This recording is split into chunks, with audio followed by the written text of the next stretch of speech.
Good evening, this is the Oscar expert here with Brother Bro. The return of Brother Bro. In fact, he's been missing for a little bit. Well, you're the one who's been missing, going to France and having a great time. You made friends with the French, you slept over at the French house, and now you're back. Full of baguettes and danishes, croissants, maybe.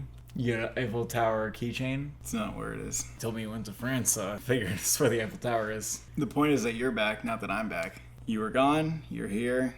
That's what people know. And you're here to stay because today is this time to review Pig. This film stars Nicolas Cage, who plays a truffle hunter whose beloved foraging pig is kidnapped. And Nicolas Cage lives in isolation with this pig, and he's forced out of that isolation. This feels like a total indie film. It would be very hard to market without Cage's presence. Nicolas Cage, throughout the last decade, has been in a lot of movies people consider trashy, but he sometimes does give us some real meat, like with Mandy. And this year, Prisoners of the Ghostland is coming out. But this one's totally, in a way, off-brand for him. You may think this sounds a little bit absurd or funny. Maybe it's a revenge film about Nicolas Cage looking for his pig and he's out for vengeance. Perhaps he's armed with an axe. You would actually be incorrect. This is perhaps his most subdued performance and one of the most brilliantly subdued performances I've probably ever seen. I think there's even an argument to be made that the film understands Nicolas Cage's sort of career path that he's on. I mean, the fact that he has like blood on his face the whole movie, like you would think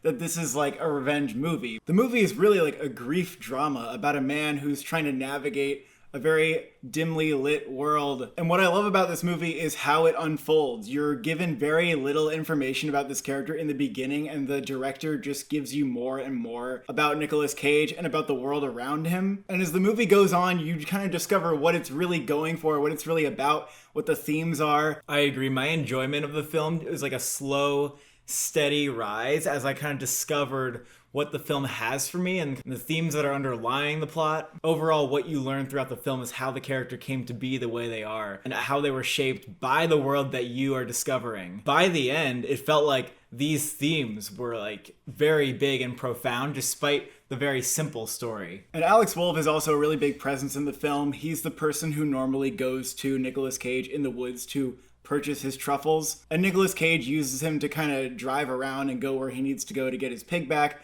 But Alex Wolff ends up being a really interesting character foil, and even that character's father is yet another character foil in a way. And Alex Wolff, in the beginning of the movie, I was like, I don't know if I like what he's doing. This feels so awkward for him, but I think that's almost maybe the point of the character, is how awkward it feels when he's trying to be whatever he's doing. I was like, is he miscast? And I was like, oh.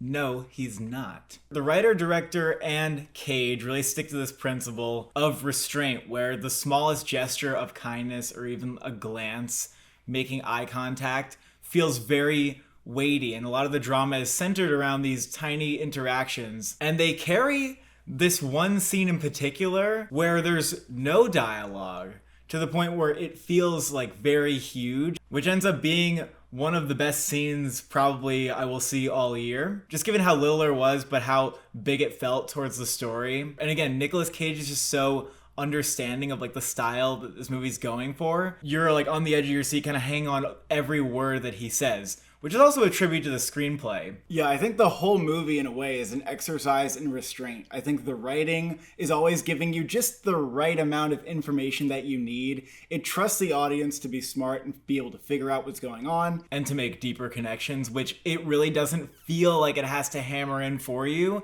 They all feel very organic to the story, and I felt I had a very natural takeaway at the end of this. Everything from Nicolas Cage's performance to the methodical editing, none of it's overdone, and it's really impressive that this filmmaker is on his first feature debut, just because he has such a good understanding of how holding back can make your film so much stronger. And even the end of the movie, I think, was really a great case of this, because it ended before I even thought the movie was going to, but then I kind of sat with it for a second. I was like, oh shit, you do not need to give me any more information than this. This is actually a fantastic, brilliant way to end the movie. The ending is very sad. This is a very somber movie, kind of thought-provoking and deeply felt. A slight flaw that I might have had with it is that the cinematography, I get that it's very dim because it's trying to reflect the inner world of Nicolas Cage's character. It makes a lot of sense. And the external world, it's world building and being very distinctly dim. But the world around him is a reflection of his internal world. It's like a little bit subjective.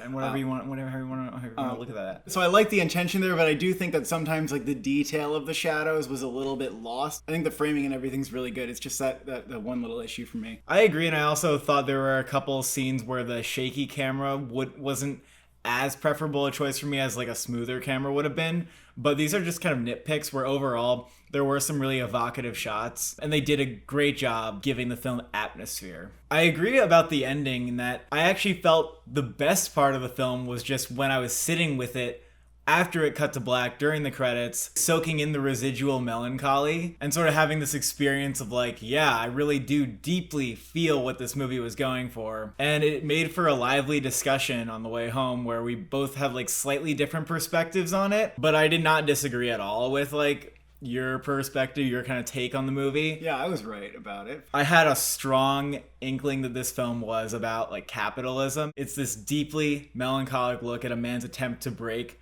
with the values that capitalism honors. It's also an ode to the gentle parts of life that make it worth living. And throughout it made me feel this yearning for authenticity that the character is feeling as well. And that's like a big takeaway. I don't have takeaways like that from movies very often. So I was very pleased with this film. I think you can definitely understand this movie as a character study as well. I'd love to kind of go deeper into it, but I don't want to spoil the experience for you. Yeah, I wouldn't mind making another video on this, like after more people have seen it, just talking about like the themes. And I also would really be open to seeing this again. It felt super original and like I wasn't expecting it to hit me like that. And it's just one of the year's great surprises. It made me excited to go out to movies again. Is there best actor hype for Nicolas Cage? I will ask that question to you. I think it's obviously a long shot. Like, let's just get that out of the way. However, we have seen things like Ethan Hawke in First Reformed get very close to an Oscar nomination, Critics' Choice nomination, winning a lot of awards come Critics' Circles time. Yeah, but even that was like a little bit more of a prestigious filmmaker behind it. I don't know. Maybe. I think this movie reminds me of Mud. A little bit earlier in the year. You know, McConaughey got a lot of buzz for that. It does remind me a lot of First Reform, though. I mean, think about it. Oh, like In the Darkness, think about maybe. it, yeah. There is like a narrative for how this fits into Nicolas Cage's career that's really interesting. You watch the film and you're like, that's a master. That's a master of acting. Yeah, I still think it's Critics' Choice at best, and if we're lucky, we get Critics' Choice. Weirder things have happened, like Captain Fantastic. Totally thought that was going to be lost in festivals, and then that like happened for Viggo Mortensen across the board. Even if he didn't get it at the end of the day, I would love there to be a campaign. One of the best movies of the year so far. 9 out of 10 from me. Yeah, I give this a strong 9 that even could turn into a 10 possibly on second viewing. Contender for top 10 of the year, honestly. Thank you for watching. Thank you for subscribing. Do you know where your pig is?